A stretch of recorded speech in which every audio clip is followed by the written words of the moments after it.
All righty. Welcome back to another episode of Sports Rants with Abby and friends. Of course, I'm Abby. I got my two amazing friends and co-hosts here. We got Gene. We got Guy.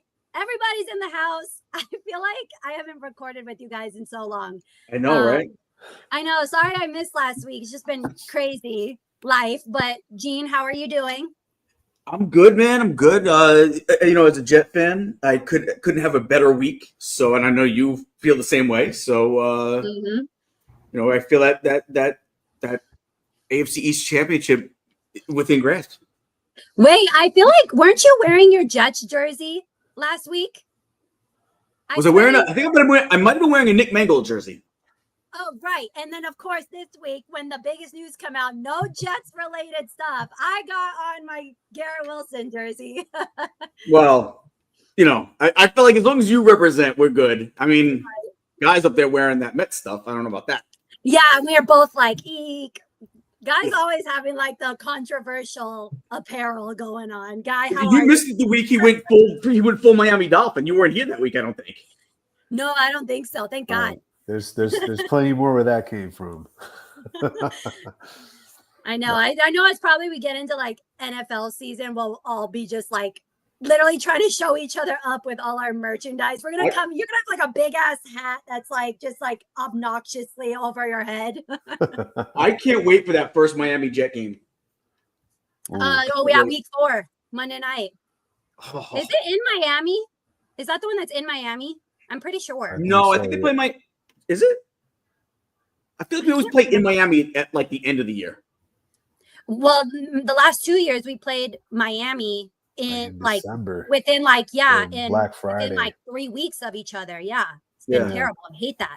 So now there's like a big gap or a decent sized gap with all the AFC East teams and when we play each other. So, all right, well, let's just go ahead and get into it because we got big news with the New York Jets this week. And let me tell you, this is a big deal because Jets fans don't get good news in general, let alone 2 days in a row, back to back. My whole life is complete.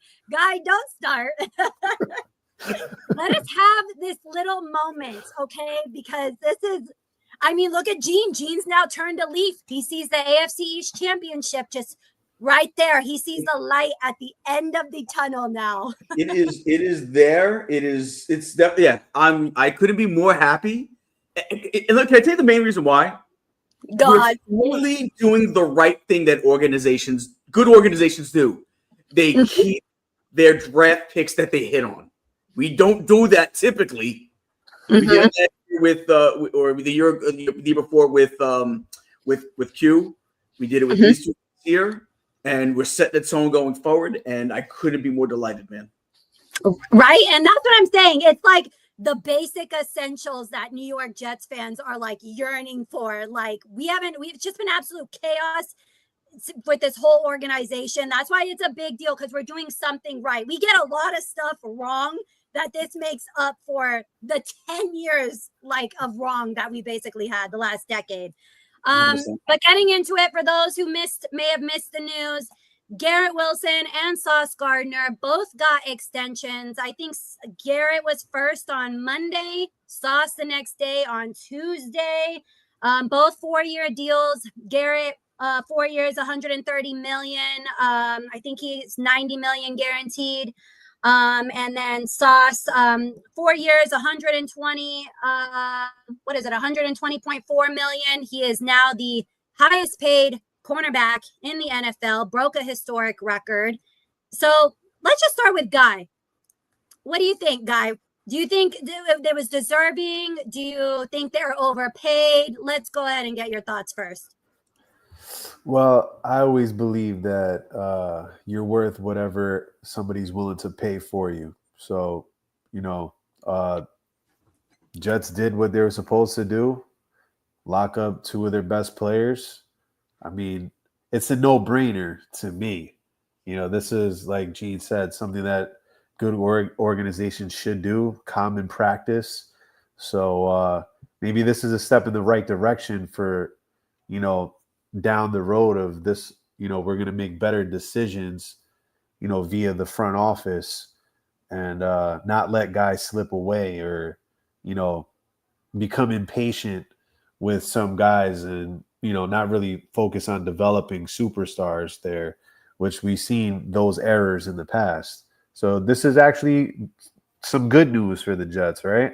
So I know you guys are welcoming it, and as you should, because these two guys are two of the best players at their respective positions.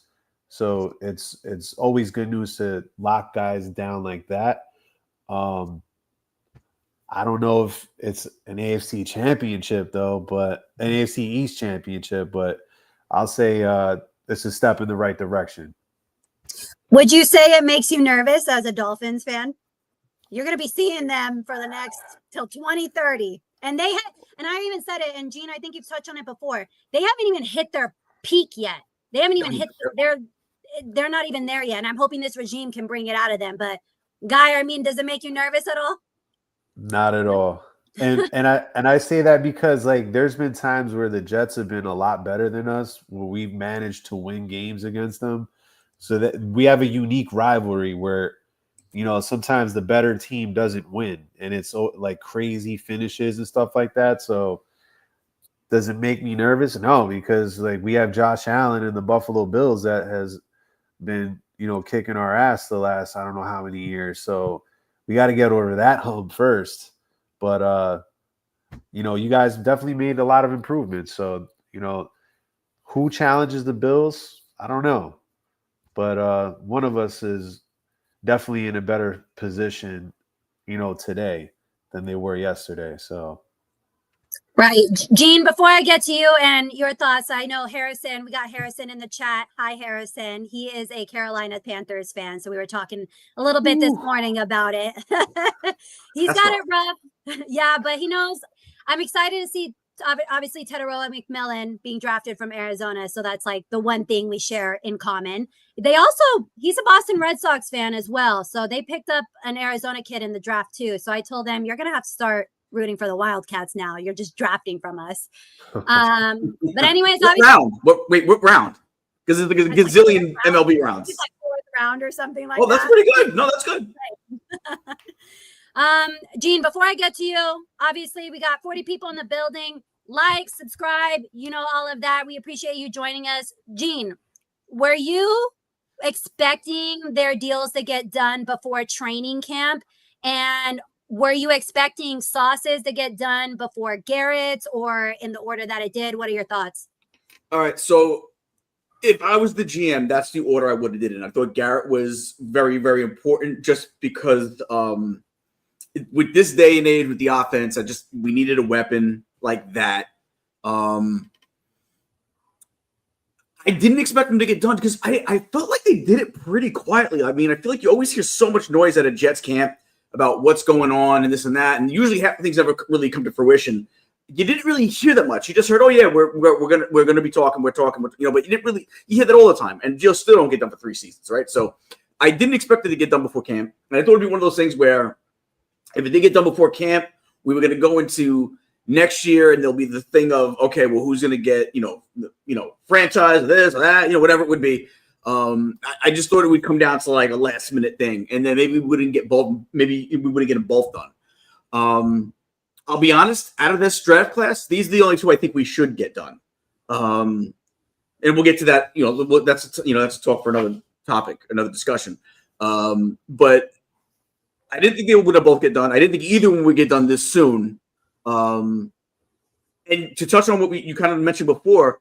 These guys haven't hit their prime. You have a wide receiver that has yet to have a quality quarterback throwing to him. I don't want to hear about Aaron Rodgers. He's not the quarterback he was that made Devontae Adams his career. He's a shell of that.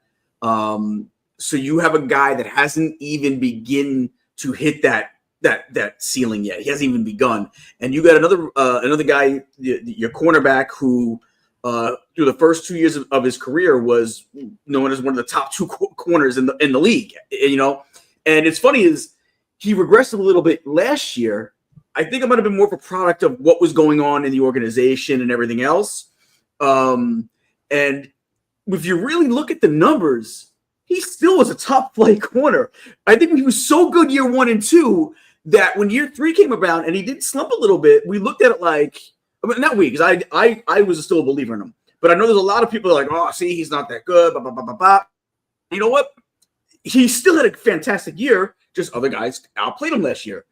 I think having this coach come in, Aaron Glenn, who's been a corner in New York, was a first-round pick in New York, has a gritty, tough style like a coach that he played under. Bill Parcells, like a coach he coached under up in Detroit. I think he's going to be perfect to get even a better play out of Sauce. So I'm really looking forward to the beginning of now this next era of Jets football with these two guys now here long term, and let's start putting the pieces around them on defense and on offense. And I think we're going to see. I think it's going to be exciting. Maybe not this year with everything else, but we're in a transition phase. But the future looks really bright, and you can't say it doesn't. Right, and I'm glad you touched on two things. So first thing is it was done very quietly, no drama. It was like they were still showing up. They could have held out. Yep. And I wouldn't have blamed them for holding out either, especially what this franchise has put them through, especially Garrett Wilson. I think he hasn't even hit his prime because you're right. He hasn't even got a decent quarterback. He's had, I think, 8 of them. I think 8 quarterbacks, 2 head coaches, I think 3 offensive coordinators, and a shit ton of offensive line combinations as well. And he's still like 30 something. Right. And he's reached over 1,000 receiving yards every single year since he's been in the league, which I think is just incredible. But it was done quietly. And I think it shows a lot about their character as well. These two are still very young. I think they're like 24 years old. I think Sauce is going to be, Sauce is going to be 25, I think, next month. But done very quietly. They showed up. They made it very well known that they wanted to be a New York Jet for life. And it got done so silently. And that's, I think, what made this even sweeter as a Jet fan. It didn't come with all this nonsense. It just got done on a random Monday. And we were like, oh, I feel like every Jet fan was like, oh my God. I'm flipping through Twitter and all of a sudden I see like the post came up like a minute before. I'm like, wait, what? I didn't even and the same thing, same day or the next day, same thing. Just posted, they're flipping through Twitter. Oh, what? And you hit it perfectly. I love that it was so silent because what it shows is the circus has left town, right? Jets have always been a circus. We've always been this thing. Like, if you think about with Quinnen's contract, we kept hearing about it in the thing and they're going back. This was like it came out of nowhere. And there's a difference between what's happened in the Jets organizations up until now. It's always been a circus. It's always been all out in the front pages. And this one, it feels like the culture is changing. I think this is the first step to seeing that the culture might be changing here because they're not putting stuff out they're not giving out press releases every other day just so that to keep the fans happy that we're doing something and to keep themselves on the front pages of the sports section. They got it done nice and quietly, and they said to themselves, we're not going to announce something until there's something to announce. And a lot of good organizations do that, and we never do. We never did. And we finally did, and that's another reason to feel good as a Jet fan. Not that you have these two guys signed up long, but it just shows you that Aaron Glenn is going to be running this organization, this team differently, this organization differently from the head coaching standpoint. And hopefully the same thing with Darren Moogie and from, and all the way down, that these guys are now going to change the culture and the perception of what the New York Jets have been for over the past years. And I'm glad you touched. I completely agree with you because I didn't post it on Instagram yet. It is up on my TikTok, but I was telling people I will not stop talking about this because it's not just a money thing. I'm glad we got them as soon as we did because the price is going to keep going up on their respective positions. So I'm glad we got it done early, but it does represent a shift in the culture. And this is something very rare for the Jets. We just don't do this. We've had underperforming draft picks. We've had people that just walk. I mean, Jamal Adams, Leonard Williams, Mekhi Becton, Sam Darnold, Zach Wilson. I mean, the list goes on and on and on. That's why it was a big deal when Quinnen got his deal done. And then even Michael Carter II too, when that got done as well. So it just shows, I think from the organization standpoint, it shows them like, oh, if you invest in us, we are going to pour every single bit right back into you. And I think that's very motivating for the locker room. And you have guys that are looking for deals. You got AVT.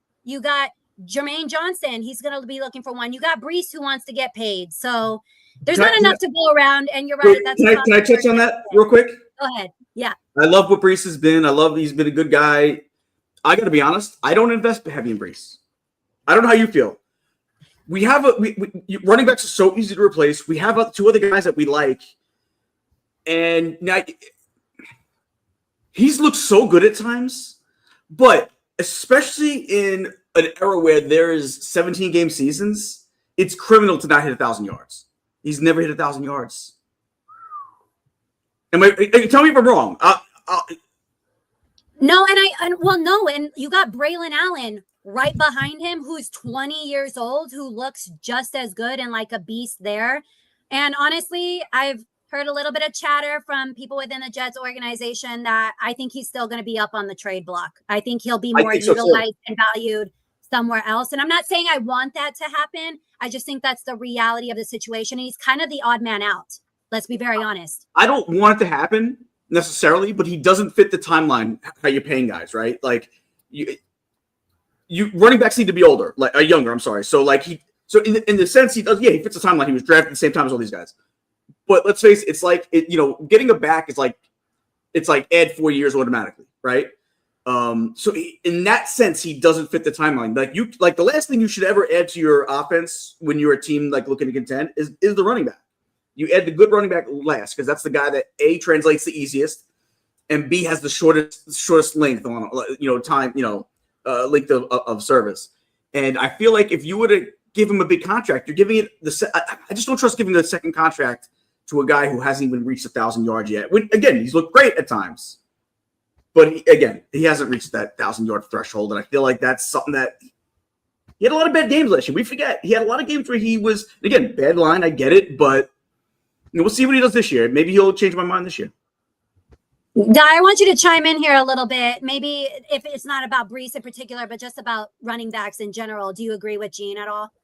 I mean, for the most part, yeah. Unless they're like a superstar running back, like a Saquon Barkley, who was like a game changer. Those kind of backs really do elevate teams. Because nowadays it's more about airing the ball out. The running back doesn't have as much responsibility as he once did. But when you have a really good running back, it provides balance to an offense. You're able to control the clock and the pace of play.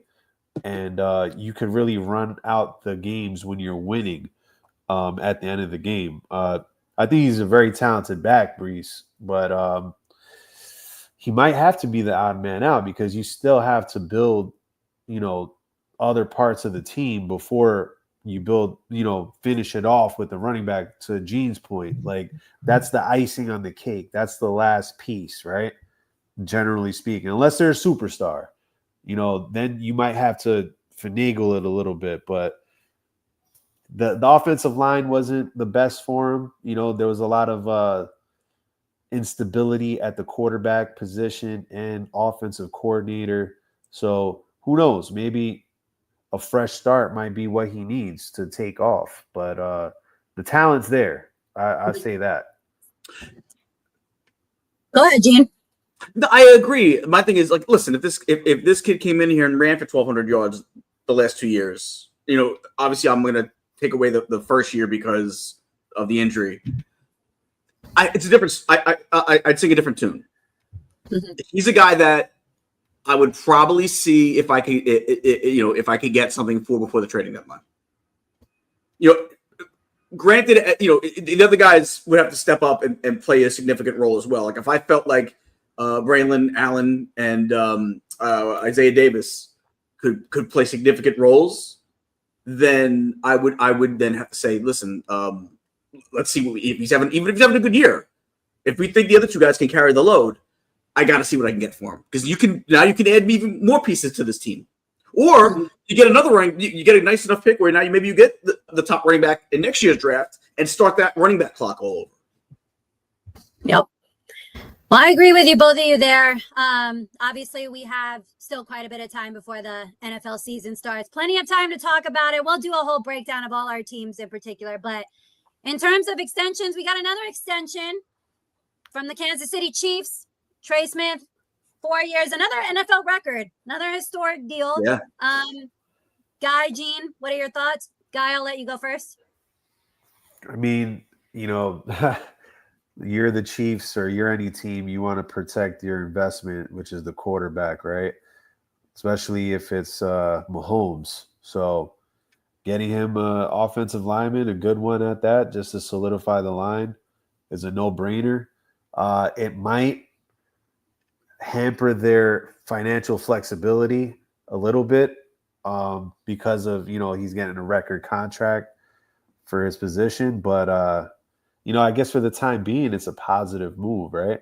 Because even if you've won as much as the Chiefs had, you still have to, build in the trenches. You can't overlook that. It's not always Mahomes and Kelsey and the receivers.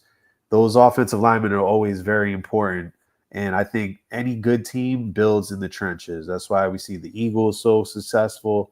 The Chiefs, they've built these good offensive, defensive lines. And, you're going to have the skill position guys there too. But, the unsung heroes, they deserve to get paid too. So shout out to Trey Smith for getting your money. But I think in a couple of years, he's going to have to rework that deal, as other guys have to get paid. Most likely. And it makes sense because Mahomes, I think, was sacked for like a record high last year as well. I think it was about 36 times. So it just makes sense. And I guarantee you Mahomes was probably pissed about that. That's not something that he's used to. Gene, sorry. What are your thoughts on it? Yeah. How to do it, right? I mean, he's the guy. Listen, they still have they have a hell of a mind. They really do. It makes it easier when you don't have like other weapons. Like they don't have. I feel like they're lesser in other spots. Like they have the quarterback and they have the line. You can come in with a lesser group of receivers and a lesser running backs. The running backs can have bigger holes to find and this and that. Quarterbacks can have more time to get a lesser receiver to get open and be able to get him the ball. A good line fixes a lot. It makes a bad quarterback look decent, a good quarterback look great, and the same thing with the and a good quarterback and a great quarterback makes decent receivers look good and great. Like look at what Brady did all those years with receivers that weren't great other places. They came there or they rejuvenated their careers. And the same thing with a back, man. When you have a line the size of a freeway to get through, me and Guy could suit up and get 1,000 yards. Breeze can't, but me and Guy could. I definitely couldn't. I mean, it just makes sense, but you're right. I feel like though Mahomes automatically like elevates a lot of people in general, so that's where I think their whole thought process was coming from, which you touched on, Gene. So, but yeah, getting excited for training camp. Are you guys going to any open practices at all? I'm down here in Orlando, so like I have the tickets to the Bucks, and they offered me like the ability to go. I'm just, I'm not a big practice guy, man. I'll catch it when I catch it. Like, what I'm saying? Like, are you going to the Dolphins? Coming down to see the Dolphins? Probably not. I'm not really excited about this season, so I'm just I wouldn't be keeping either. it mellow, It's probably because he's gonna finish last, Gene. I have them finishing last this year. Johnny boy, we're not even talking about the Mets yet. Stop with the Mets talk, bro. Lindor. That's my captain. I do like it. Captain, what a great transition into some baseball talk. We've had a nice little break from MLB. I know I was excited because the Diamondbacks were coming off of a rough series with the Angels, finally won a game. Thank God, going into the All-Star break. But we had the All-Star game yesterday. What'd you guys think? It's very interesting, to say the least. Yeah. You want to go first, guy? Because I got some. Yeah, I mean, the All-Star game, to me, the MLB All-Star game out of the major sports is the best one. It's most like the real game than the other ones. So right off the bat, there's a little more authenticity in that All-Star game. It's always nice to see all the guys, they went back to wearing their uniforms, their actual team uniforms, which is great. You don't have to guess where they're playing, especially the casual fan that might not know, like the young guys coming up. A lot of nice stories in the All-Star game. Skeens starting his first 2 years of his career as an All-Star game starter has never happened before. That's pretty amazing. We get to see like the Otanis, the Judges, the Rileys of the world. And then we see a dominant first half of the game by the National League. Then the American League storms back and ties the game. And we have this thing called a swing off, where we're just kind of on the fly trying to break a tie, which I think in 2002, when they played it in Milwaukee, we had a tie, and it just left a bad taste in everybody's mouth. There's no tying in baseball. They ran out of pitchers, and it was like, oh well, guys, it's a tie. So to combat that, they almost took a page out of soccer's book, and this is like baseball's version of a penalty shootout, where it's like a swing off, and one team picks 3 guys, the other team picks 3 guys, they alternate, and whoever has the most home runs wins. And I don't know why Aaron Boone picked some of those guys, like Aaron Boone sometimes can be very clueless. I thought it was just me, and I was like, put up your home run hitters. I was even like, Suarez is better. I was like, even Corbin Carroll would have hit all 3. I was like, they weren't even close, some of them. But some of them left the building. Like I think Judge left early, Ohtani. So we didn't. Oh, I didn't even realize that. I didn't even realize that. That should never happen either. If you're accepting, and I love Judge, he's my guy. That's a bad job on Judge. You got to stay to the end of the game. I'm sorry. Yeah. And especially in a swing off possibility, like you're the premier home run hitter, maybe of this generation. So it's like to not have him at least be a part of that was a little, lacking. But, Kyle Schwarber kind of like took over and it ended. It was all right, I guess, but it kind of gave me like a soccer feel, bro. It ended in a tie, but, we won on the swing off. And we as National League won, but tell you right now, I wanted to see Alonso. I was like, please don't hit another one. I want to see Alonso just bomb it and make it more exciting. You know what I mean? And obviously we didn't get that. I was actually going for the National League, of course, because the Diamondbacks. But all right, Gene, I'm gonna let you. Oh, let's see what Johnny Boy has to say. I have to say this. The Home Run Derby needs to have all the stars in it. If you look at the last time the Home Run Derby was in Atlanta, it was Stack, Sosa, A-Rod, Chipper Jones, Ken Griffey. Well, Raleigh was the Home Run Derby winner, correct? Yeah. There we go. Yeah. I mean, he was also the favorite heading into it. And honestly, I wasn't very impressed with those candidates either. It's turning really very much into the slam dunk contest, where if you've already won it, you don't really go into it. Raleigh's never won it before.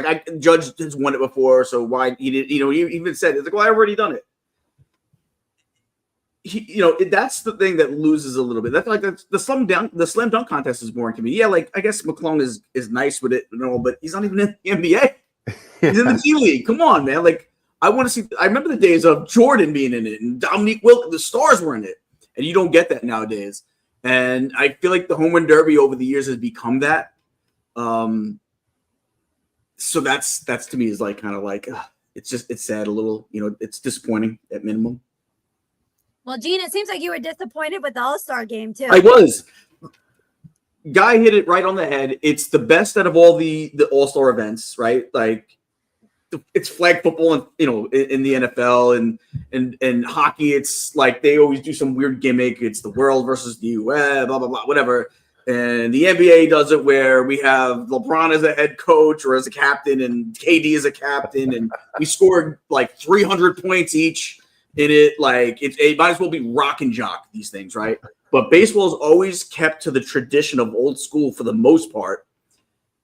And then they decide to do the Home Run Derby at the end of the game. It was I didn't even know that they make that up on the spot. It was the most ridiculous thing ever. If you're gonna play the game, just play the game, man. If you need to have, maybe I'd even be okay with expanding the roster a little bit to bring on a couple extra pitchers that can pitch, and maybe they come on as emergency all-stars. I'd be fine with that.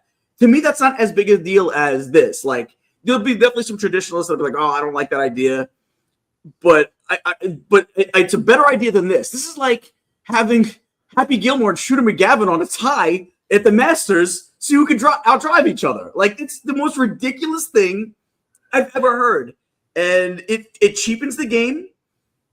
I don't want to see any gimmicks. That's the worst thing sports ever does is gimmicks. And I get it. They do it sometimes because it might draw fan interest. And you got to worry about, I know how the leagues look at it. They look at it. We already have the fan. We already have the basketball. That's why they do it. We already have the rabid basketball fan. They're going to watch anyway, right? We need the people on the fence that haven't really gotten into it yet. And I feel like that's what baseball did yesterday. It's almost like they sold out a little bit. And one of the things that I guess is that's maybe why people call baseball boring, because they don't sell out usually. They stay typical, old school tradition. And it's a shame that I feel like they sold out a little bit yesterday. You know what? I didn't like it. And I was genuinely confused as well, because it seems like the coaches only found out right before the game started. And I was confused from the announcers if they told the crowd before the game and they said that they didn't like it. But either way, they were saying how the fans already knew what was going to happen and they didn't really like it at all. But I'm not going to lie, when it was happening and I saw some of the bombs, I was like, whoa. And then you see people in the background of their apartments and they're all excited. And then I kind of got excited simply just because this is what it was. You know what I mean? I was just fully just accepting it at this point. I know Johnny Boy had put up here the comment about Soto, Alonso. There are other teams besides the Mets and the Yankees in this league. I hope you know. There are other home run hitters. And I'm talking about Eugenio Suarez. I love it. Corbin Carroll. And let me remind you, Corbin Carroll had a home run yesterday. And Ketel Marte got involved yesterday. There's a reason he had a double. So there are some other teams, Johnny Boy. I know we like the Jets, but I'm not, geez. Your Diamondbacks represented very well yesterday. Thank you. They did. Listen, Suarez is not going to be a Diamondback for long. He very well could be a Yankee. So I hope you'll still root for the Yankees, because I know you like to root for your former Arizona people. So maybe you'll root for the Yankees a little bit. Arizona Wildcats. Yeah, but I don't. This could be like an extension, though. Like, you can root for the Yankees now because your guy Eugenio Suarez is over there, which is my name in Spanish. So I'm a fan. But I thought your team represented really well. The one thing that Johnny Boy got wrong here, he says we should have Judge Soto. Yeah, you know what? Soto didn't make the All-Star team, so he shouldn't have been there anyways. He shouldn't have been there anyway. You know who's got a better WAR than him? Bellinger. So I guess that was a good trade-off for us. And we're only paying him $700 million less. Sorry. We'll see in October. That's still the case. Hey, get to October 1st, my friend. Get to October 1st. We'll be there. We're going to continue on with the baseball talk here in a second. But you know what I just saw earlier today in Arizona news? Ketel Marte's house was burglarized when he was at the All-Star game. Can you believe it? What is wrong with people? Leave that man alone. And I was reading the comments and everyone's like, we ride at dawn, because he's just, of course, you had the fan earlier on in the season, and then now this. He just has the worst luck. And I'm like, and he's at the All-Star game actually doing something. You know what I mean? He absolutely 100% deserved to be there. And I'm glad that I saw Corbin Carroll is my favorite player on the Diamondbacks right now. But I'm glad Marte was there. I'm glad Corbin was there. Glad Suarez was there. And speaking of Suarez, let's just kind of overall really quickly talk about how we are feeling about our teams at this point in the season, obviously at the All-Star break. Guy, I'm going to let you go first. How do you feel about the Mets right now? I feel like we're in a really good spot. Half a game out of first. We haven't played our best baseball yet. So I think once we start clicking, we're going to be very hard to beat. And we're going to have to add a pitcher or two, preferably a starting pitcher and a relief pitcher, and maybe a bat. So, I think once we make these little ads. It doesn't have to be like trade for a superstar. I'm just saying, like, you get guys that fit the team that are going to add to the team and not take away. You know, sometimes you add a superstar and then it's like an adjustment period where, you know, everybody's roles shifts. But I think we've shown that we could beat Philly. We've shown that we could be a wild card and, you know, make a run to the NLCS. We give the Dodgers fits, you know, not saying that we're better than them, but we could definitely beat them if we're on our game. And they're not the same as last year. You know, I think the National League is wide open. And, you know, if we look, this is a window where we got to be all in, right? Go all in, get who you need to get. It's time to take that step and be a World Series champion. We were on the cusp of it. We got Soto this year, so it's like that makes a statement right there that now, like, if you see a guy that you need to get, you get him. You know, so I like where we're at right now, and I think that we're only getting better as the year goes on. Gene, he got on your ass about talking about the Jets being AFC East champions with these extensions, and he's over here talking about the Mets winning the World Series. I don't know who's more delusional. Wait a second. We were the NLCS last year, though. You guys haven't made the playoffs in like 14 years. There's a big difference. Wait, Gene, put up Johnny Boy's last comment one more time. I don't know if I just want to see if guys saw it. Is it this one? There we go. Yep. That's not really accurate. I'll tell you what. I hate to admit it, but the Mets do scare me. The Mets scare me as a Yankee fan. If we would have, like, hypothetical future, if we would have played in the World Series, it wouldn't feel like 2000 where I knew we were going to steamroll them. And like there was like, I don't know how Guy felt as a Met fan going into that series, but like as a Yankee fan, I thought, all right, well, here's another World Series title. Oh yeah, you guys had a way better roster. Yeah, so like, you know, this year it would definitely be a little nerve-wracking. And you know what, the Mets, they're going to be able to make moves, man, because they got a guy that has the money to do it. Like he's gonna pay to bring in. Doesn't really matter the contract. He's gonna pay to bring guys in. And there's definitely some guys out there that you guys can even. I mean, if you want to talk, we're going to talk trade deadline stuff. I got some ideas for the Mets too that I think that would be a great move. It'd be, we'll talk about that when we get the trade deadline stuff. But yeah, man, the Mets scare me, legitimately scare me. I think more than any team in the AL, on the NL. Obviously the Dodgers, but like take the Dodgers out, the Mets would scare me head to head. Like I don't know if they'd have to get there. I don't know if they can get past the Dodgers, but the Mets I think scare me more than even the Dodgers do. Mm-hmm. Well, and how are you feeling about the Yankees? I think the Yankees will be fine. They gave up first place. Look, they gave up first place, but I think it's just a little blip. I think they'll be fine. They got some pitching coming back. Louis Hill's going to be back very soon. I think we'll be okay. I'm not worried. We're not going to. I think that Detroit is the only team that I really say that's a team that I really could give us fits. I know we got swept by Toronto, and they're looking good, but again, I'm not really scared of Toronto come crunch time. Detroit's got a hell of a squad, man. Baez is having a resurgence. Glaber's having a resurgence. He would love to stick it to the Yankees late in the season if he has a chance, and I wouldn't blame him.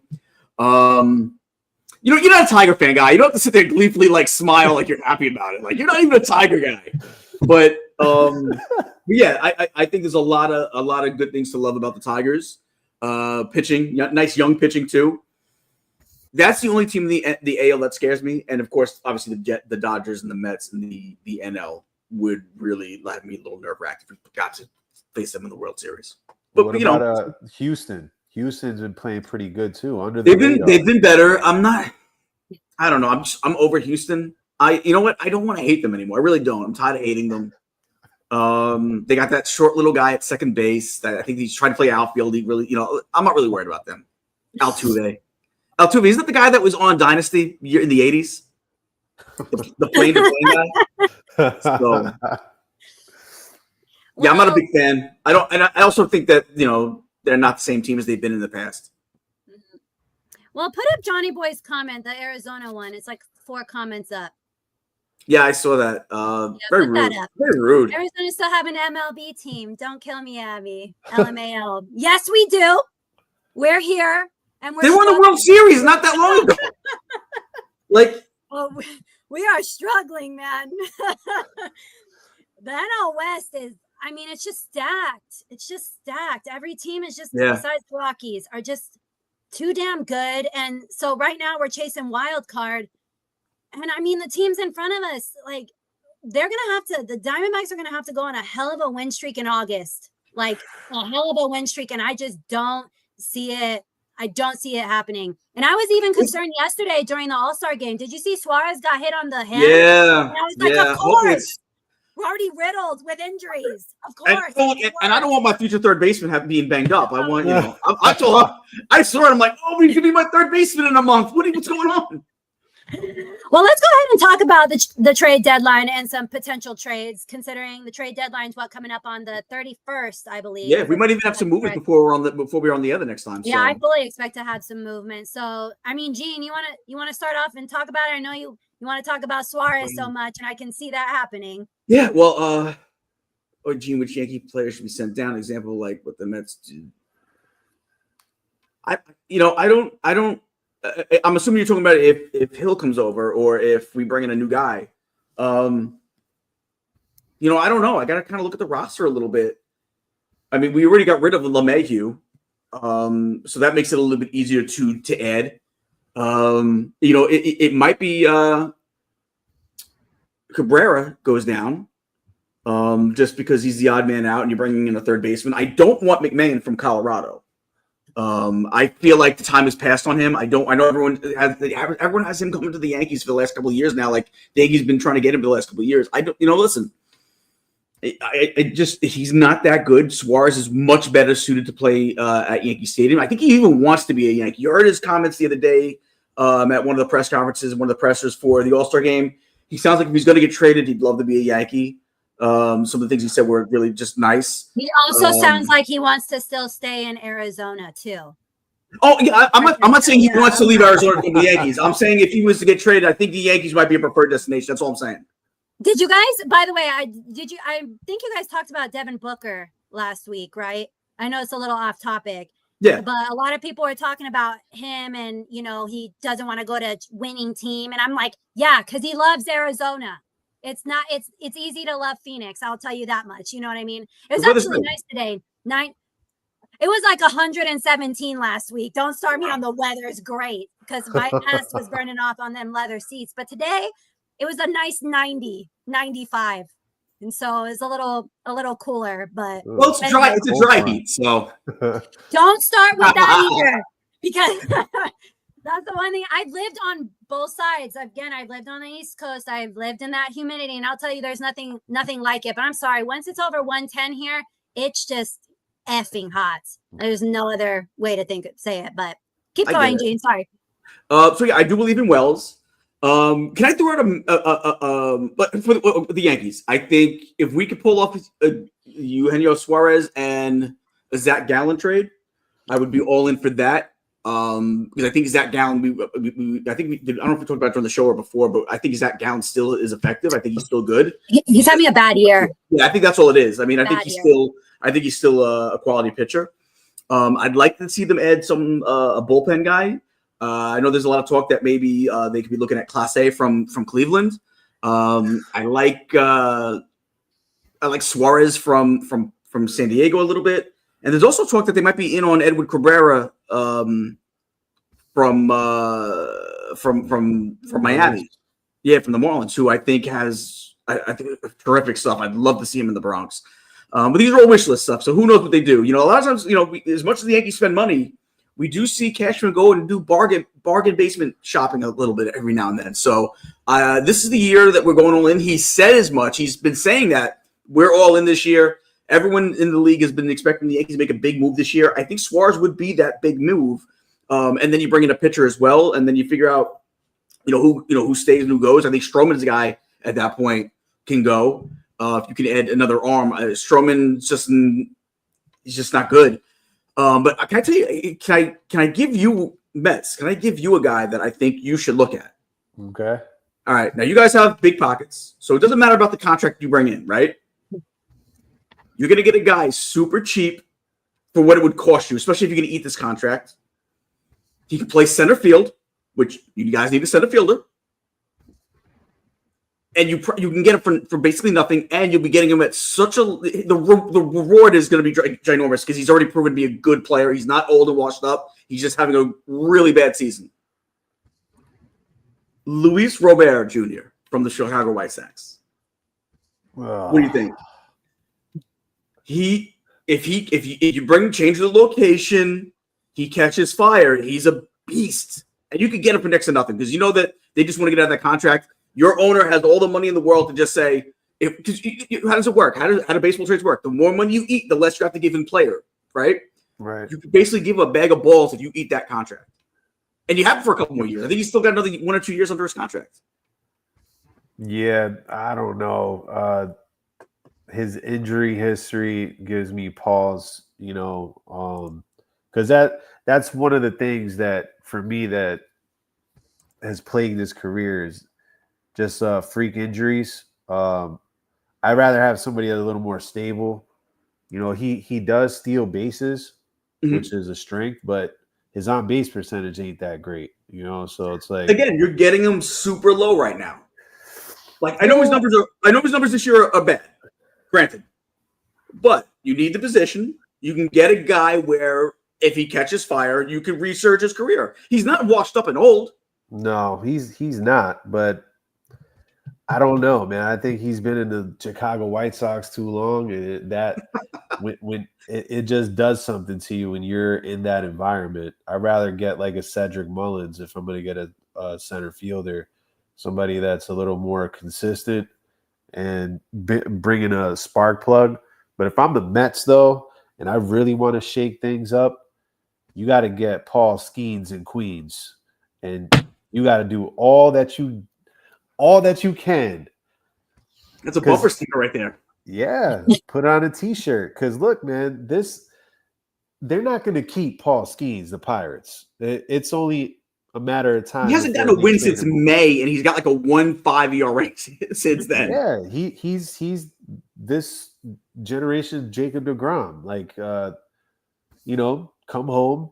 We'll get you the run support. Well, look, that's a move that if you're all in, you go and you get the biggest guy if he's available. I don't think they trade him.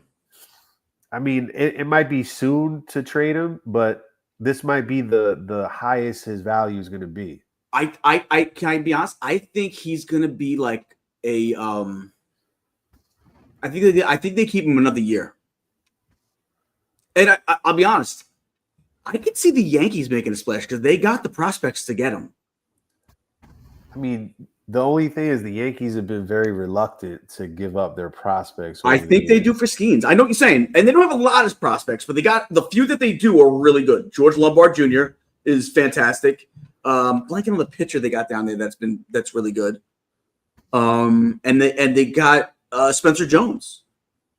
You can tell me you don't give a combination of Spencer Jones, George. I mean, like the Yankees might look at it like it's too much, but that could get it done. And I think Livy Dunn would much prefer having her husband play for the future husband playing for the Yankees. She tried to buy Babe Ruth. You know what? It's a perfect thing too. She'd be like, "Oh, you wouldn't sell me Babe Ruth's apartment? Well, my husband is the ace pitcher for the Yankees." I don't know, man. And the only people that think that it's like a big deal to play for the Yankees. He doesn't want to be a Met, Johnny Boy. You don't know that. Everybody wants to be a Met. Ask Johnny Boy. He'll tell you. Yeah, they do. Now they do. Because, hey, now just like when you had Steinbrenner, people wanted to be a Yankee because he paid the most. So now it's the shoes on the other foot. And Skeens knows this. So whether it's in free agency here in a few years or if we jump the gun and get him and just lock him down, that guy is the future of pitching. in the baseball, and he's actually one of the best pitchers in the game right now. So I think he's the best pitcher in the game right now. I give that to Skubal by a hair. I think I like him better than Skubal. I think if I had one guy to start Game 7 for me on the right amount of rests, if anyone in the league I could take, it would be him. Not Skubal. I mean, Skeens. Yeah, I'm with Gene there. I mean, I just think that he's young. So I'm saying, like, in a pressure situation, Skubal already accomplished everything a pitcher has to accomplish. I think he won the Triple Crown last year and, Cy Young. So I'm like, and he's in a better situation. But it's a slim margin. Mm-hmm. You can have one as a Yankee too now. I hate that rule. I wish we still made you shave. Oh, come on. I mean, ironically, I have a beard and I wouldn't be able to play for the Yankees, but you know what I'm saying. You don't think they're playing better? Look at Rodon. He's pitching a lot better because he's able to rock that beard. Who? Carlos Rodon. Oh, Rodon? Yeah. I mean, listen, he's an all-star this year, so maybe you're right, man. Mm-hmm. Maybe you're right. Well, much needed break for us as fans from our baseball teams. Much needed break for the players as well. A lot of baseball left to be played, though. Yeah. At the end of the day, we got 60 people in the building. Of course, like, follow, subscribe. You know the drill. So let's talk about something that is getting closer. And I know a lot of people are excited for NFL. I personally love NCAA football just as much, and we get it a week sooner, and it's even closer. I'm so excited. I don't know how U of A is going to do this year, but whatever. Still excited nonetheless. But I wanted to talk a little bit about college football, NCAA, because we've had a lot of media days from all the conferences, and mainly coming out of the SEC and the Big Ten. A lot of conversations about the college football playoff. Okay. So obviously last year was the first year with the college football playoff, 12 teams, and how they seeded the teams was the winners of the conferences from the Big Four got an automatic bye week that first round. And obviously from the Big 12, that happened to be Arizona State, which is the only team that made the college football playoff from the Big I hate it. That is my rival team. Here we go, Johnny boy. You just hate all the other, we only share the Jets. Otherwise, it's like complete nightmare. I gotta be honest. Yeah, I would say other than the Jets, Johnny's a menace. Yes, literally. And menace to society and in this chat as well. Yeah. So then what ended up happening was this year they made some seeding changes, and basically how the committee is going to do things is the top 4 teams will get a bye week. So the committee's rankings are going to matter at the end of the season. And so that comes down to a whole lot of problems, especially again for the SEC and the Big 12, because they want guaranteed seeding. The SEC does. And they want to additionally expand the college football playoff to not 12 teams, but 16 teams looking into 2026, obviously.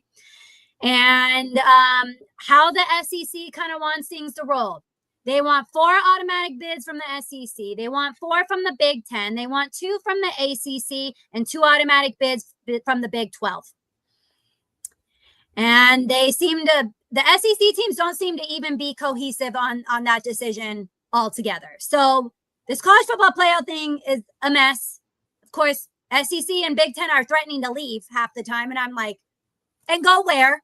Okay, yeah. I'm like, yeah, the Pac-12 left, and it's like it's still semi there now.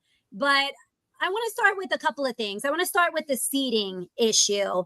And again, like I said, last year they did it from the Big Four conferences. That's who got automatic bye weeks. Now they're doing it first top 4 teams. So let's talk about the seeding. Guy, what do you think about it? Well, like you said, the top, the winners of the Big Four conferences got those automatic bids, right? So I guess it incentivizes winning your conference, it places that as an important goal in the season. However, it's also a lot of politics involved in that, where, you know, the SEC is trying to flex its muscle and say that they need X amount of teams from our conference to be there. And granted, most of the time in recent history, they've been the best conference, you know, in recent history. But with the transfer portal, guys moving about, you know, that is slowly breaking down, where it's like there isn't that power like they used to have. So I think that they're moving in the right direction, where the top 4 teams, regardless of where you are or what conference you play in, are going to be the teams that get the bye. You know, like, I think that's how it should be in college football, you know, college basketball. You know, they don't say that it has to be this team here. You know, if you got 2 ACC teams that are 1 and 2, you know, they're both going to be 1 seeds, and, you know, they kind of do it like that. I think in football, they got to do the same thing. You know, leave the politics out of it. I know more teams means more money, more TV deals, this, that, and the third, but let's not control it so much where it's like, oh yeah, we're putting like qualifiers in here. You know, if there's a team outside of the Big Four that's having a, like, let's say, an undefeated season, they should be in consideration for a top 4 seed, you know, if their schedule dictates that, right? They played the strength of schedule is good. You know, that's why you have the committee to see the resumes, for example, and, you know, put your resume against theirs. And, you know, that's, I guess, the most fair way to do it. Because winning your conference now, it's like, you know, the Big Four isn't what it used to be. You know, SEC, Big Ten, probably. But other than that, like ACC, Guy, you're a Miami Hurricanes guy, right? So ACC. Oh, are they ACC still? Yeah. Okay, just double checking, because all these changes, I swear, I'm just, you never know. Yeah, you're right. Mm-hmm. Now, Gene, do you have a college team, Gene, that you I'm follow? a Notre Dame guy, but I kind of like, I'm not as what happened? I'm up. I was raised a Notre Dame guy. My grandfather was a big Notre Dame guy. He watched Notre Dame. He was a Giant fan, but he was Notre Dame first. Mm-hmm. So I kind of grew up with like just around that, and so that's kind of always stayed my team, even through some of the lean years. But I like just watching college football in general. Like, I'm just a big college football guy, so I watch anybody, and I always have a rooting interest in some games, you know, for the most part. Right. And my other, like, you know, I always have a second team, like in, you know, like most sports. I always got a backup team that I like. I'm a Jet fan, but I'm also now a Bucks fan on the you know, behind the scenes, or, you know, the secondary team. And I'm a Yankee fan, but I'm a San Francisco Giant fan is my other team. And in football, it kind of changes year to year. You know, like I kind of like, you know, the rosters change so much that I kind of like this, you know, who do I like to watch? So it changes. But Notre Dame is my main team. What's your team, Abs? I guess it's Arizona. Well, yeah, of course. Right. But I follow the only other team I follow is because I used to live in Virginia. So I follow the University of Virginia to some extent, you know what I mean? Mainly with like basketball. Mm-hmm. There's a lot of changes with the coach. He resigned like abruptly last year. That's the Cavaliers, right? Yeah. So, but they're like I wouldn't say they're my backup team, but I do keep a close eye on them. But yes, strictly, I mean, I follow the Big 12 just in general because it helps my knowledge of all the teams. It helps me in terms of like knowing my team and the team that we're facing and stuff like that. If you like UCF though, if you start liking University of Central Florida though, we are no longer friends at that point. I don't yet. But we'll see. I mean, I'm a local guy. Who knows? I might end up getting tickets. I wasn't a Bucks fan until I was like, I got season tickets this year. So I'm like, I guess I'm rooting for the Bucks for every game except for one of them this year. To me, that's like me getting Cardinals tickets. But you know, I just want to go to some football games, man. I was only looking up the pricing of the Jets game, and then I was like, oh well, you know what? Maybe I'll just get the whole season. And lo and behold, now you know, my son already bought me my first Bucks jersey for Father's Day, so I got my Bucks jersey that I'm going to wear to all games except for the first game. The first game I'll either wear my name or my Mangold or my throwback Revis. We'll see. Then after that, it's Mike Evans for the rest of the other 8 games or whatever it is I'm going to. So. Oh, well, and I'm going the Cardinals home opener because who do they got? Panthers. Oh, and that's mainly I hope you guys win. That's my division. That's mainly because McMillan is there, though. You know what I mean? But I'm going again to another Cardinals away game just because it's just more convenient. The Jets don't play over here this year. I'm going to MetLife, obviously, week 5. But after that, it's like, not going to see that. Oh, the Cowboy game, right? Yeah, the Cowboy game. Mm-hmm. Shout out to Woody. You go to the Woody, the tailgate, right? The Woody tailgate. Of course, got to support my co-host. maybe I'll make my way up there then. If you guys are all going to be up there, maybe I'll make my way up there. Guy, you got to go to that game too. If we got to all get together. Literally, it'll just be a content creators. Ooh. Yeah, man. Maybe I'll make it happen. I know I'm going to be up there for opening day against the Steelers. I'll be up there with a couple of friends that I have down here that are Steelers fans. They're coming up with me and my son.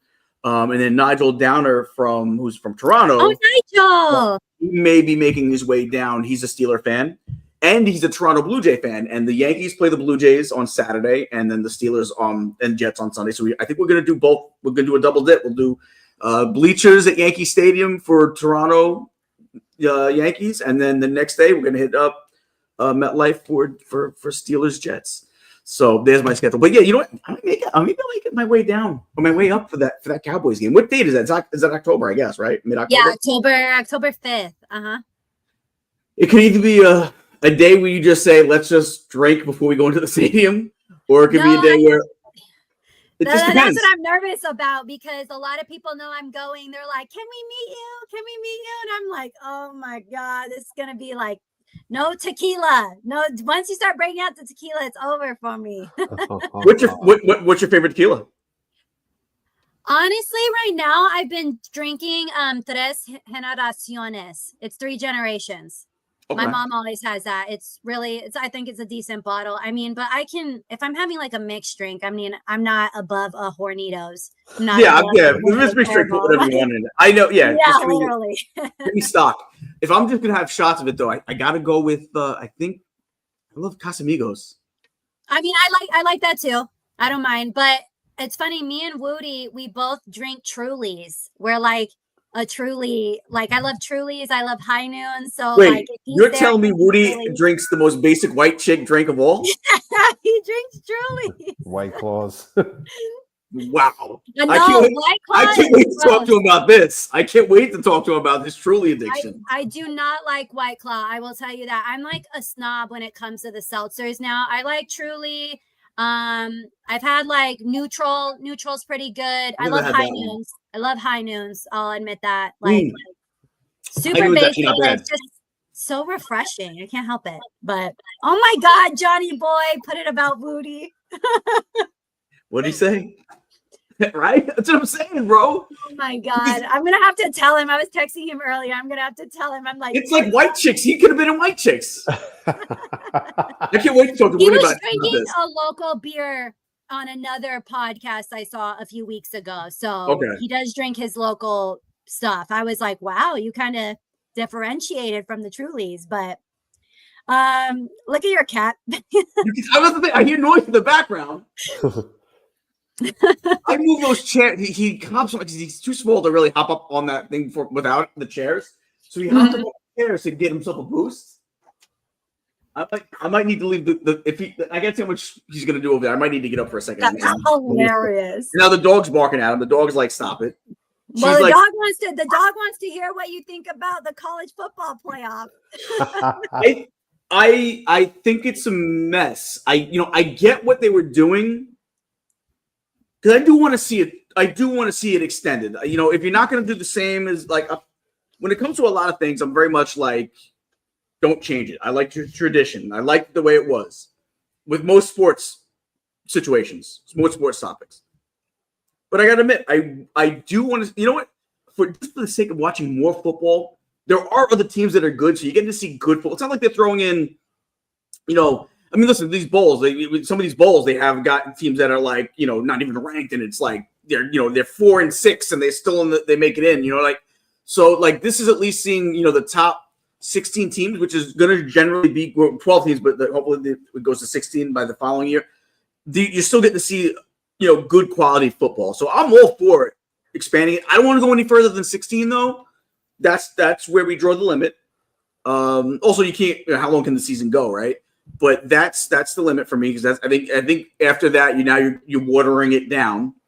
But I don't like the whole thing where it's got to be like just the top teams go. I don't care about conferences.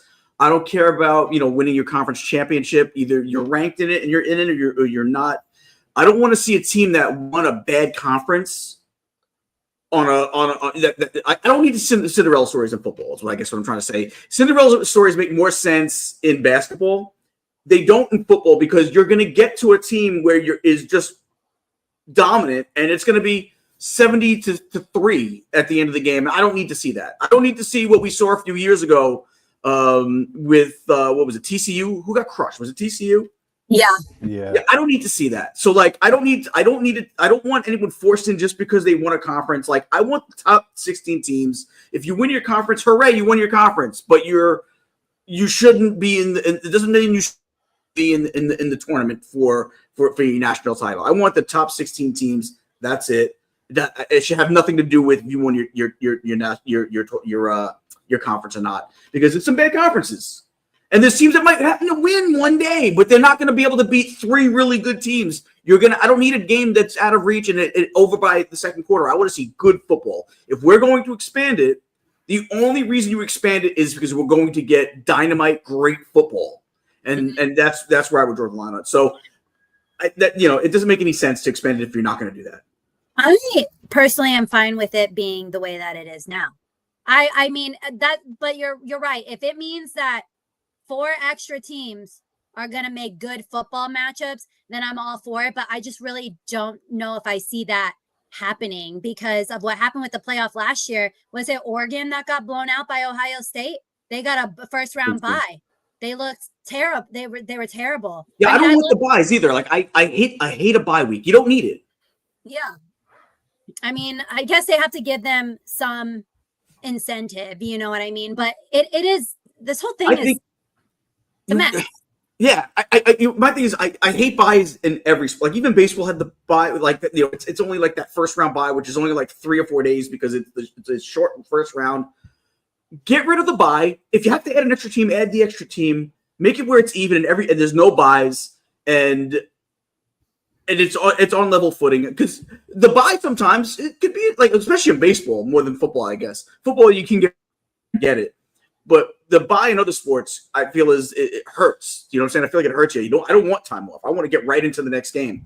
And I just feel like that's how we should do it with football as well. I get it where they might want the rest, but you have too much of a chance where you can, things, you can get soft in the 2 weeks. I don't need a 2-week break. Let's get right into it. Everybody's hurt. Like everybody's hurt at this point in the season. You if anything, maybe don't have them in the bowls. Have them in maybe for a couple of the rounds, you have them in their home stadium instead of having them in a bowl and be represented as a bowl. Maybe they get the home stadium, which I think might be part of the plan anyway.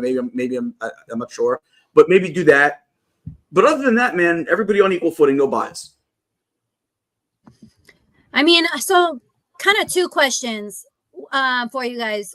One is from Johnny Boy with just overall the NIL and transfer portal. We'll get into that second. But first, what do you think about the SEC and Big Ten's proposition as to those automatic bids? You're not on board with that either? No, earn it. There should be no such thing as an automatic bid. That's what if listen, is the SEC always going to be able to that good, right? But I don't want it. What happens one year? What happens when they're not that good anymore? Mm-hmm. Do you know what I'm saying? Like, do we reevaluate? No, it should make no sense. Like, if they're that good, they get in. That's why I said it shouldn't have to be per conference. Like, if a lesser conference shouldn't automatically get a team in just because they're one of the conferences that are represented. No, the top 16 teams go. If the SEC has 6 teams or 8 teams in that top 16, then all of those 8 teams should go. But if they don't, I don't want anybody to be forced down our throats and risk seeing bad football again. I know the SEC is great right now, and they've been great for a long time. but things change. You remember when the Big East was everything to college basketball? And the Big East is not that great anymore. There's going to come a time where it's going to shift, like everything, right? The Patriots were great for 20 years. They're not so great anymore. It shouldn't be something that we adapt just, oh, well, they're not good anymore. Now we got to change the rule. No, let's just have it as a steady rule. The top 16 teams in the top 25 go in the power ranking. And that's it.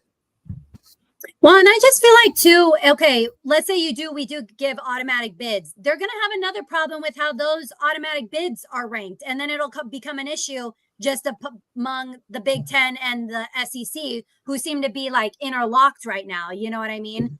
I don't know. I did appreciate the Big 12 commissioner was talking at media day, and he was kind of doubling down on what he said. He's not really in favor of that. He thinks the Big 12 can obviously be competitive, which they absolutely can. It may not be football right now, but it sure as hell it was basketball last year. You know what I mean? So I don't know. I just think, I don't know. I just don't think it's fair. And I don't think any other conference besides those two would be on board with them, because it doesn't benefit them. And at the end of the day, this all comes down to damn money. And I think they want like 50% of the revenue. Dude, how much more money do you want? You guys have all your own networks. You're on all the big major sports channels. You know what I mean? It's like, what are you going to do? Walk and make your own little thing with like, what is it, the FCS or something? Go ahead. No one's going to follow you. You know what I mean? 100%. I just think it's taking away from like the game a little bit. And do you mind putting up Johnny Boy's question earlier about I think he was asking about the NIL and the transfer portal. Where we go? Comments. Let's see. How far was it? I think I went too far. Give me 1 second. There we go. There we go. So I want to get your guys' opinion on this. Guy, I'm going to let you go first. You guys believe that NIL and transfer portal messed up NCAA football? I mean, in a way, it kind of did, but in another way, it didn't. Because, before, up until a couple years ago when they changed the rules, these kids weren't able to get anything, not even a little help for food or whatever, just basic living. So like, I thought the rules were kind of silly and pointless. Like, if a coach gave a kid like $10 to get a cheeseburger and whatever, it was like, oh, you can't do that. That's a violation, so like, I think that's relaxed now, where like now the players are getting their money, they're able to make money. But this is a double-edged sword, because with that, now you become not loyal to a program, but you're kind of like loyal to yourself, where you become like an independent contractor, where you could go to one school 1 year, have fun, do what you do, and say, hey, look, I'm going to transfer over here now. And it gives the student athlete a lot more freedom. But I know a lot of the people that are against it are, the coaches, because it makes recruiting harder. It's harder to build those dynasties that we've seen over the years, to sustain that. And it's kind of like the nature of the beast now. You kind of have to go year by year instead of like that 3 or 4 year plan that it used to be. So it makes recruiting harder, and the traditionalists don't like it because, the SEC loses power here, right? The Big Ten loses a little power because like those guys might not stay there. And, I know Nick Saban was a guy that hates it. He's been outspoken about how it's like killed college football. And, like I said, the kids getting money is good for their life. But when any time that money is involved in anything, it has a chance to water down the product. So the purity of the game that you may have fallen in love with college football might not be at that level anymore of like, yeah, these guys are just playing for the love of the game and they're loyal to their schools and all that. It's more of like, we're independent contractors and we're going to look out for me first and my draft stock and all this. Dean, what do you think? It's tough because I do think that these young college players were exploited for all these years. I do think it wasn't fair. I do think they deserve something. I don't know if they deserve the money they're getting, and there should definitely be a cap. Because some of the money you're seeing get thrown around is like it's ridiculous money, right? I think it makes it where some of the smaller schools are going to have a hard time competing, and I feel like it's even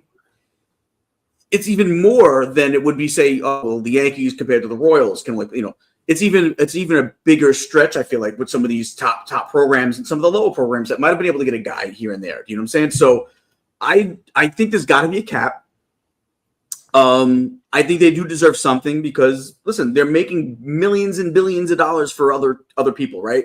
They deserve a piece of that. But I don't think they need to have, millions and millions of dollars. Like I think what they should get is a percentage of whatever their name generates, whatever they generate. They should really I think they need to come up with more of a scientific system to figure out what players should get. I think there needs to be a cap. And I also think I remember before this was even NIL was even around, I said, you know what? They do deserve to have something more than what they get. As far as the free tuition, everyone's like, oh, well, they get free tuition. So why should they get money? Like, oh, I wish my tuition was paid for. No, well, they're doing something more than just attending science class. They're making money for the school. So they do deserve more than just tuition. I always thought what they should do is pay these players some money. Say, well, just use an even number, $1 million. Just use an even number. They don't get all 500. I mean, all 1 million. They get 500,000. The other 500,000 goes into a bank account or a trust that they can only get if they graduate or if they have a certain grade point average. Now, I know the grade point averages with college football and basketball probably teased so they but whatever it is, there should be something that's tied to their education, I think. And maybe I'm just looking at it like a dad, but want my kid to get his education. But I really do think that they are there to learn as well, right? So they have to still attend class, whether they do or really don't, who knows? But they have to attend, right? That's the rule. I think that if it's $1 million, they only can get a certain amount of it up front. The rest goes into a trust where they can only access once they graduate. And not they have to graduate. And I'm not even saying they have to graduate they have to wait 4 years to graduate. Maybe they do 2 years in college, don't graduate, enter the draft, leave school, and go pro. And then you hear a lot of times the guys come back to school 5 years later, and they go during their off season, and they end up graduating. You hear about it all the time with players. Even then, they can get the money. Then they don't have to do the 4 years and then get it. They can do it if they graduate 10 years after they retire from the NFL. But you only can access that money in that trust if you actually eventually graduate. And I think what that does is it puts a little bit of education. A, they're still getting paid. They're getting more money than they would ever get otherwise up until that point in their lives. And then they also get an incentive to go out and get their education, to maybe teach them what they can do after football. Say they go and they become a bust, and they only got 2 years in the NFL or the NBA or Major League Baseball. And now they're like, well, what do I do? I only had my signing bonus money. I don't have anything. Like, now they have an education to go fall back on. Or if they do go, they're going to get that other money. Even if they have 2 years left, say they leave and they only make it 2 years in the NBA before getting cut, or the NFL before getting cut, and their career is over. Well, I'll go back to school because I know if I complete 2 more years of school, I'll see more money at that point. And I have to go when I have to pass, I have to graduate. I have to get my diploma. I think that would be, I know maybe people are thinking that sounds idiotic. I kind of like the idea. I think that would work. And I think it's benefiting the individual student athlete as well. Right. And I mean, I'm taking a little bit of points from both of you guys, just because, Guy touched on recruiting. I think it makes it harder for coaches to recruit. But then again, I've seen Coach K as a coach that, what happened? I just want to, real quick, that's the coach's problem. Well, yeah, but I was about to say, I've seen coaches like Coach K at Duke do tons of one and dones and somehow come up with a national championship for Yeah. that. So like, that's what I'm saying. Like it can be done. You know what I mean? And that's why I say, like, obviously I'm a U of A fan, and I told you guys, I think I mentioned it before, Tommy Lloyd, who's the head coach, is going to have to figure out what to do, because you got like two 5-star recruits. Put it together. You got Koa Pete, you got LeBron's son, you got another like decent recruit, and then you have 2 that you already had from your roster last year. You got to put some shit together. You know what I mean? You know who's a good coach over there in the Southwest is the other Arizona's coach, Hurley. Is that a joke? I was like, what the? I was like, I know you don't like him. I know you don't like him. I was about to be so enraged. No, and I'm surprised they stuck with him another year. I think this is his last year. It has to be. He had a good recruiting class from what I've heard, but I don't think he still gets the job done. Anyways, that's a topic for a different day, because I can't stand him. You already know how I feel about him. But in terms of Gene, I wasn't thinking about it like in terms of extent as you did. I know you talked about maybe I'm coming at it from like a dad perspective, but I was somewhat thinking like, I've watched a documentary a long time ago about athletes that go broke because they get all this money and it's just not invested properly and they're broke by the end of their careers. And so some of me was asking, are they doing a class on like how to manage your money? Because now they're getting even more money than it was back in the day. I think they do in the pros. I think they have like that. Don't they do that in the rookies? They have a rookie symposium, at least in the NFL they do. But I don't know if it happens with college. Oh no, yeah, I don't know. I doubt they do it that early. And that's what I'm saying. And so you're already starting them off on the wrong foot if you're not showing them how to invest money.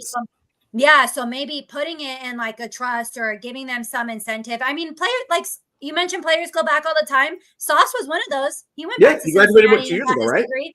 Yeah, exactly. So it's, there's no like time limit on it, I think, but I just don't want them to be set up for failure. You know what I mean? Mm-hmm. Because again, 100%. If you're not going to put a cap, they're just all this money. And I mean, it could go really bad. Like, I mean, look at Johnny Manziel. I watched a whole documentary on him. I love him, but like, I mean, he went overboard with it. You know what I mean? Yeah. I think he was born with money already, wasn't he? I believe he had money already. Yeah, I know, but that's what I'm saying. But with them using him for everything and his likeness and all of that, I think that the media and everything like kind of feeds into that as well. Mm-hmm. So yeah, it's just I don't think the NIL has ruined it completely, but it's taken away some of the good aspects. I will tell you that. You know what I mean? So it is what it is. I do think they deserve to be paid. I've been saying that for a while. And I had a friend that played on Arizona football. He couldn't even pay his rent. You know what I mean? So tuition, people act like, because I've worked at a college before, people act like tuition is like the solid guarantee and that covers everything. Just because you cover tuition does not mean you cover program fees. And let me tell you, those program fees are thousands and thousands of dollars on top of that. And then now the economy we're living in, I'm like, these guys get recruited to go to some of these nice places. Imagine the people in California. They're paying at least $3,000 in rent. You know what I mean? $3,500 minimum. Mm-hmm. So, but we'll see what happens. I'm very excited that college football is going to be back.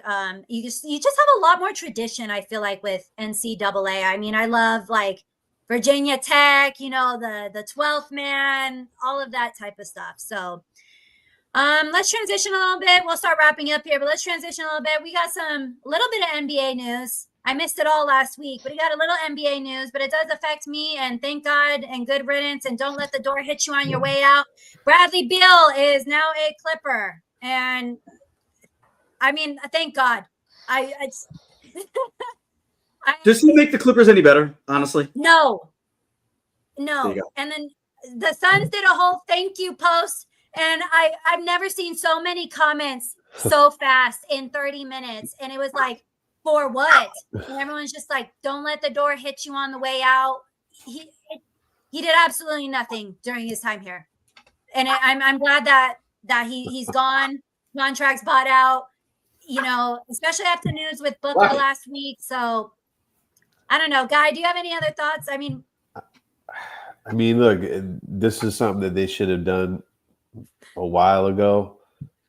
He was never a perfect fit for the Suns, so I never understood why they went all in for Bradley Beal, because they already had guys that could score. Like they needed more balance on that roster. He was a big fish in a small pond.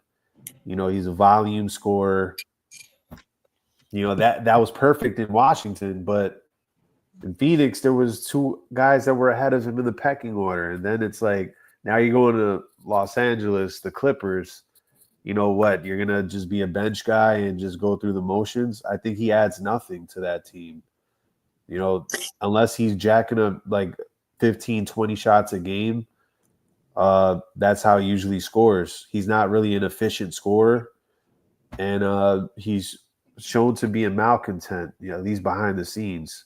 So, the Clippers were kind of like on the cusp, not really the top Western team, but like right under that first tier, with Kawhi and James Harden. That's a volatile group. If it didn't work in Phoenix, I think that things are really going to clash there too. Too many of the similar kind of playing styles. So I don't like the fit, but hey, addition by subtraction for you, right, Ab? Exactly. Just it's the headache that is gone. It's like the same thing with KD. You know what I mean? I just wanted to get the trade over and done with. Like, just it didn't work out. Move on. It didn't work out. Move on. And now it just feels like we're rebuilding again. I will never forget when I was in Virginia for a wedding, I think like 2 or 3 years ago, and I was talking with some fans about Beal, and they were like, "Thank God you got him away from us because we wanted nothing to do with him." And I was like, and it sure as hell turns out that like exactly what they were saying to me at the time was absolutely true. Gene, what do you think about it? Again, I think it's really at the end of the day white noise, because I don't really think he was important with the Suns. He won't be important with the Clippers. He was like Guy said, a big fish in a small pond. But when those big fish go into bigger ponds, they're not so big anymore. Somebody had to lead the Capitals, the Wizards in scoring. Somebody had to lead the scoring. There's a couple of teams where you move guys around and they get to a real team in a real situation, and they're not the same players they were, because now there's other people to really play out that plays them. So this cat, where the heck is he, man? He's all over the place. It's my rant is actually kind of where you went, so I can even do my rant a little early if you want, just because like we're here now. I feel like weird coming back to it, but it's basically, you kind of stole my thunder on the rant. That was my rant. Was you're putting out posts saying thank you? I don't even know how many games he played for the Phoenix Suns. We're gonna come at point 5-10 years from now. We're not even gonna remember he played for the Phoenix Suns. It's so ridiculous with this culture of wanting to basically say, "Oh, thank you for playing the video." Like the next year when he comes to Phoenix, they're gonna probably have a video of him with like I don't know how they're gonna even do it, because how many highlights could there be? Like they might have to play like 3 highlights back to back just for it to make some sense. Why are you thanking him? KD, maybe, but even that's like ridiculous. You got to leave your thanks for guys that either have played a significant role with that organization or have played there just so long that they're just part of the team. They're like part of the fabric of that organization at that point. Like, Udonis Haslem was never really a great player, but he played for Miami for like 40 years, man. So like, yeah, he could be a guy that you say thank you to because he played there forever. But we're going to thank a guy that I don't even know if he even played a full season worth of games. He was injured so much. And so I found it, I thought it was a joke. I thought it was like one of those mock, like fake news NBA, like what was it, like super real NFL news is one of those accounts. Mm-hmm. I thought it was like one of those for the NBA. I'm like, and then I looked at it. Oh no, this is actually the Phoenix Suns. They do it for everybody. Like, grow up. You know what? Just because you went out with the pretty girl for one night doesn't mean you're gonna get invited to like her birthday party 4 years from now. Like, God, get over it. It didn't work out. You moved on from him. You bought him out for a reason. You bought him out for a reason. And you're saying thank you? Come on. Now the dog's barking because I'm upset. Who deserved more of a thank you? Bradley Beal or Zach Wilson? Well, the team that deserved the thank you with the Zach Wilson debacle is the Denver Broncos. Thank you for please taking this guy off our hands. So that was the Denver Broncos should have gotten the thank you for that. Yeah, these thank yous are very overdone, you know. They make it a whole spectacle. No, it's embarrassing. It's embarrassing. KD's was just as bad. You know what I mean? Everyone's still for what?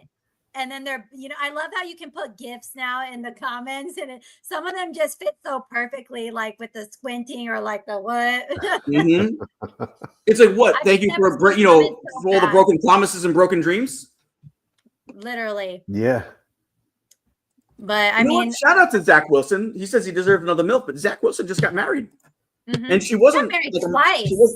He's been married twice. They had like 2 celebrations. They had one in New York. Oh. And then they had another one at like a beachside over like the weekend. It was like back-to-back weekends. Oh, I didn't know. I think he was married twice to different people. Oh, no. But he is from Utah, so who knows? That milk hunter, I almost forgot about that. That is actually some good memories. Yeah. Let's see. I was going to make it a rant, but I kind of just want to talk about it with you two really quickly. I want to talk a little bit about some news regarding Teddy Bridgewater. So Teddy Bridgewater was, and we should have maybe talked about this when we talked about NIL and players getting money and stuff, because it kind of touches on this a little. So Teddy Bridgewater, I think, went back to his former high school and became the head coach there. And basically he has now been suspended because he reported, and he was honest about it, that he was assisting his students with food, Uber rides, things of basic necessities that they needed. And again, this is down in Florida. I believe it's Miami-Dade County. And it's generated a lot of heat and a lot of traction. And a lot of them are in favor of him. And so I just kind of want to see, I wasn't going to make it a rant because I absolutely 100% don't agree with it. Like, it's a public school. You know what I mean? These kids don't have access to the same resources. It sounds like it's not in the best of areas either. I could be very wrong. Guy and Gene, you can correct me on that. But either way, at the end of the day, basic necessities. I mean, sorry, you need a ride to school. Not everyone has access to like transportation. You know what I mean? I understand, like, even bus lines here aren't even convenient to all parts of Phoenix. You're hopping on 2 or 3 lines at the end of the day. And food, to me, what does that do? The food is not like, it's not anything like illegal, you know what I mean? And it's like, if you really, and it's just the fact that he was honest about it too and reported it himself. What would you rather have happened? Lied? Because I just think it's honestly quite ridiculous. So, Guy, I want to go ahead and get your thoughts on it. I think, yeah, him being suspended is a joke. Like, he was honest about it, like you said, and it wasn't like he was gifting him anything for any like advantage on the playing field or anything like that. It was just generosity and helping out the kids, which is what you want in a role model or a coach or a father figure that they might not have. You know, there's 2 things, right? There's the letter of the law and the spirit of the law, right? The letter of the law is like, yeah, we have these rules and it has to be this way. Where the spirit of the law is usually for interpretation, where it's like, are you really hurting the kids, or are they getting an unfair advantage here? And they're not. You know, they just have a guy that loves the kids and cares about them and is helping them with necessities. It's not like they're getting any unfair advantage, no PEDs, none of that crazy stuff that could happen. It's just a guy giving back to his community and doing something positive. And it's like, oh, if you're getting kids food, like, is that really a problem? Like, you know, just the enforcing of it is where the real problem is, because they're just looking at it from the letter of the law, not the spirit of the law. Because, like, he's actually doing a really good thing. So now you're going to deter other people from actually giving back, or you're limiting the ability of somebody to give back to their community or to kids that could really benefit from it. That's who gets hurt at the end of the day, most of all, is those kids, because you have a guy that cares. It's hard to find people that actually care. So like, why would you kind of like shun people or deter people from being generous and giving back with no agenda? Right. And I feel like too, if you want to get all technical, all right, let's go ahead and do all these workarounds. Then I'm sure there's workarounds to that. You can give someone else money and then they can buy them an Uber. Either way, it's the same result. What's the matter if it's coming directly from the source? You know what I mean? Gene, what are your thoughts on it? This could be a rant for me because it's an absolute embarrassment and disgrace. Here's a guy giving back to his community. I mean, and I won't even go into the political aspects of this, but at a time where there's a lot of programs things that people need are in the process of being cut and will be cut, especially with education, especially with the public assistance. Here's a guy that's saying, you know what? Don't even worry about the government giving you this, and don't worry about the Department of Education giving you this. I'm going to help my own students in my school. What would it be different if he made a donation to the school or to the town, and then he has to worry about how the money gets used? Like, all right, they can build a building, and the money probably gets used however it gets used, and it doesn't go to the right things. How many times do people make donations to companies and to things, and the money doesn't get used the right way? Here's the guy saying, forget about the middleman. I'm going to help these kids get to school. I'm going to help these kids have lunch.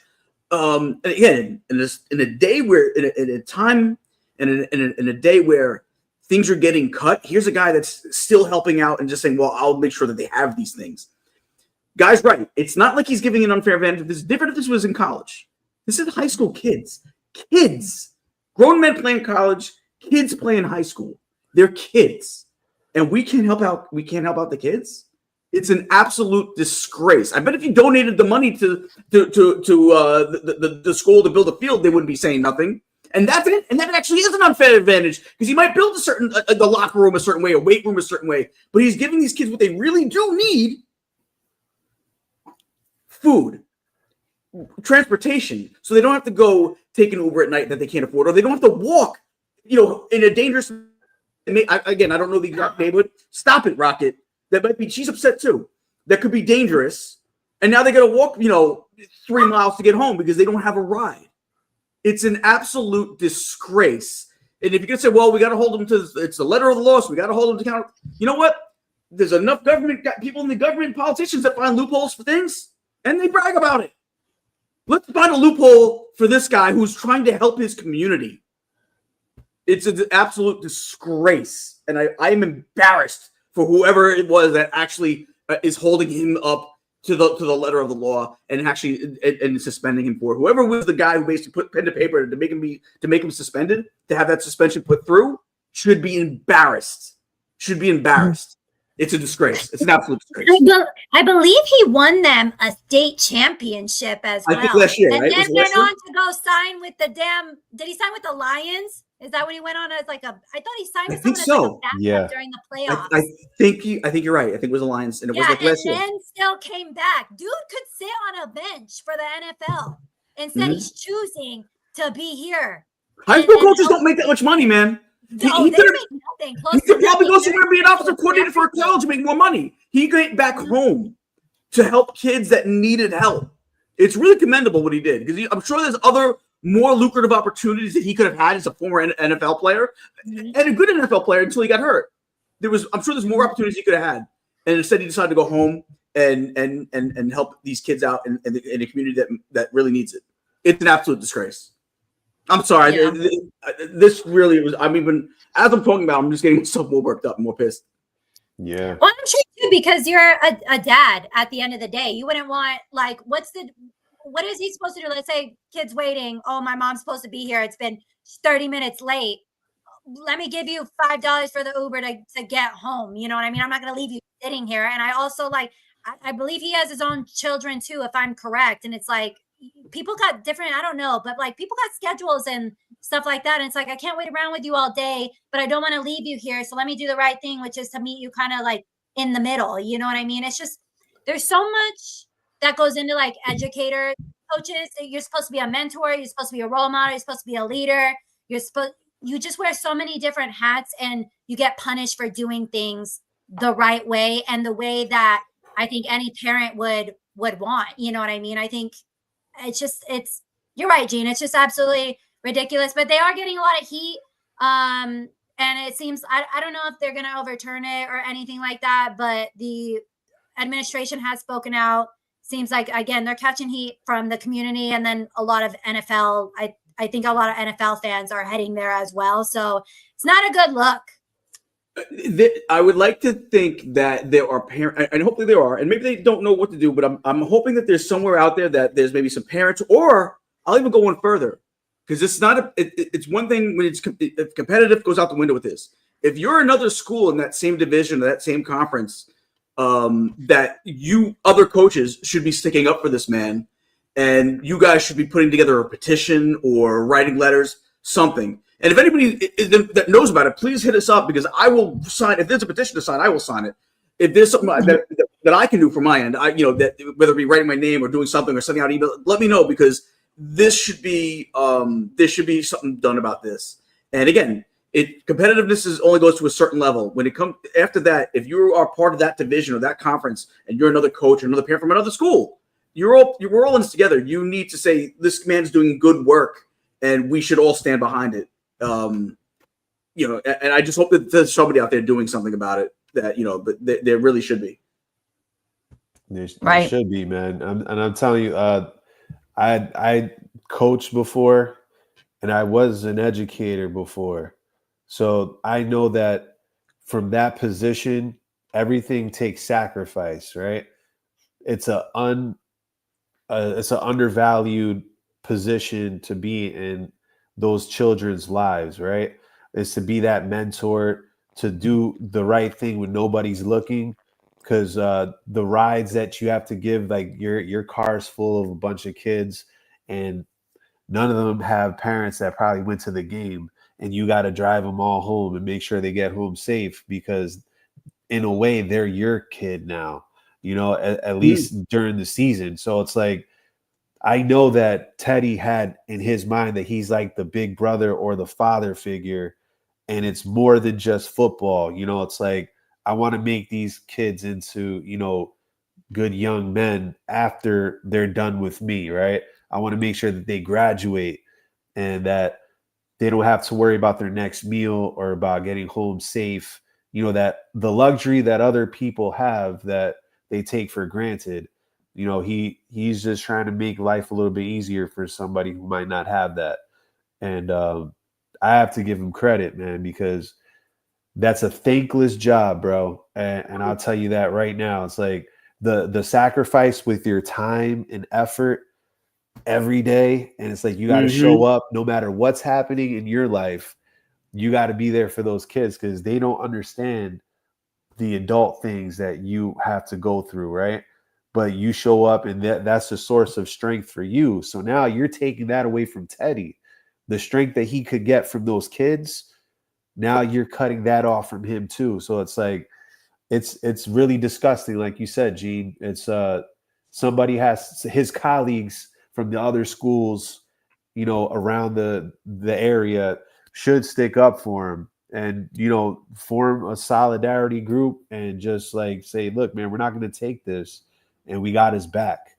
And if enough people stand up, then changes will have to be made.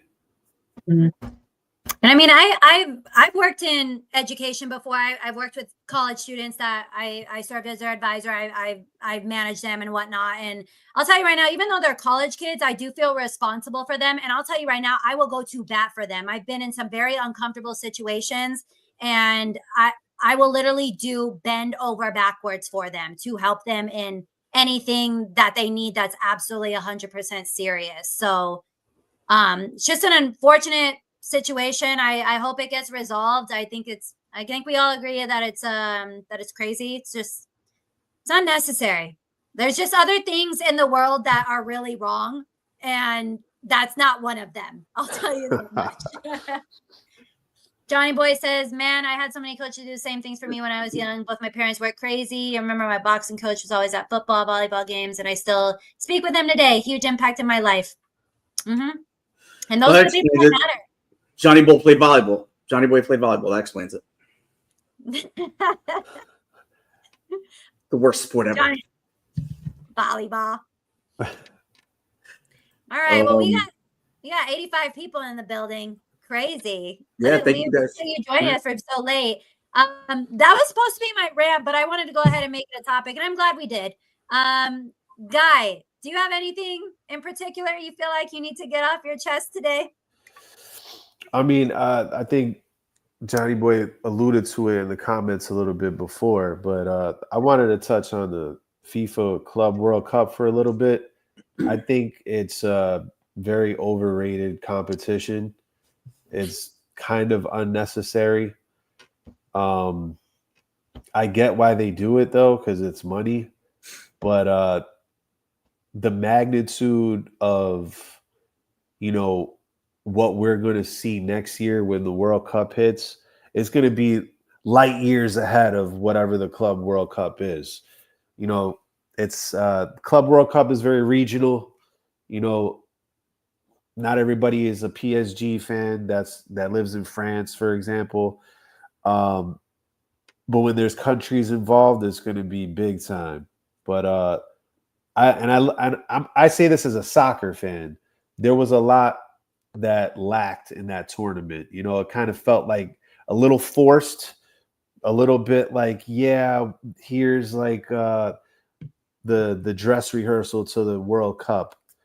And marketing that to the American fans is a little bit misleading. And I'll tell you this is they're preparing, at least up here. I work with the electric company up here, and they are really preparing big time for the infrastructure, for MetLife, for all the watch parties around like Liberty State Park is going to have something. Like the amount of people that are going to be here for us to be adults and witnesses is going to be special. So anybody who is expecting the same thing for next year's World Cup as the FIFA Club World Cup is going to shatter any expectation that you have. It's going to break records for viewership and attendance. Trust me, because 94, when we had the World Cup then, it broke the record back then. And we weren't known for soccer, but it was a spectacle. We do spectacles here in the United States. So I would just say, man, if you're a fan of soccer, be ready. June next year, it's going to be crazy. It's going to dominate the sports world. Gene, let me ask you, are you into soccer? I'm not, but I want to be. I watched the Women's World Cup from a couple years ago, and I got into it, and I tried watching. I just don't know the players, and I don't know the teams. I feel like there's so many different leagues. Like with baseball, it's easy. There's the major leagues. I just watch that. With the NBA, I just watch the NBA. Like, it's easy. But there's so many different leagues, and then they have the relegation rules where they're in one league and then they're in another league, but that guy's now in that league. Like, I can't get it, and I really wish I would, because I do want to get into it more. It's just hard when you don't have a team to really kind of like follow, because you don't know how the system works.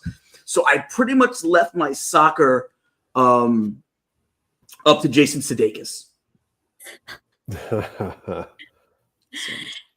I'll say right now, I actually have been getting more into soccer, surprisingly. I was over in Vegas watching when USA and Mexico played. I thought it was actually very exciting. And the only other player I really follow is like Jude Bellingham, but I think that's for other obvious reasons other than soccer. Why, is he really good looking? I mean, he's pretty up there, yeah. He's pretty up there. Who's the blonde that you see posted everywhere? There's a female. I don't know who that is. Do you know what I'm talking about, Guy? I think she's like Sweden or something like that. She's from Switzerland. I forgot her name off the top. It's with of an my L, head. I think, right? Her last name's with an L, like Lindstrom or something. Yeah, something like that. I can't remember. She's very nice. She seems like a nice lady. But you're right. It's just it's like one country and then they have like 50 teams in there. And I'm like, okay, like it's like, how do you know which team you follow then? You know what I mean? And I'm not familiar with in general, I'm familiar with the positions and stuff like that. But sometimes I'm like, again, the flopping, I can't stand that sometimes. I know it's bad in NBA, but the flopping in soccer is just as they'll roll like 10 feet. And I'm like, he barely hit you, and so it's some of the stuff like that I just can't get past. And it's just, when they score, it's great. It is wonderful. But damn, there's some games where it's not till the very end. And I've watched 90 minutes of people get very close and a whole lot of nothing. And I'd rather just watch the Jets if that were the case. I don't mind the low scoring. I kind of like it when it's going back and forth. Real quick, it's Alicia Lehman. There it is. I only found it that said hot. What did I put? Super hot soccer chick. Oh my god! So yeah, Alicia Lehman. Hilarious. If you guys have the opportunity though, if you guys go live and watch a soccer game live, especially if it's like national teams, that energy is unmatched. Oh, she's very pretty. Oh, you just looked at it? She's very pretty. She's very pretty looking.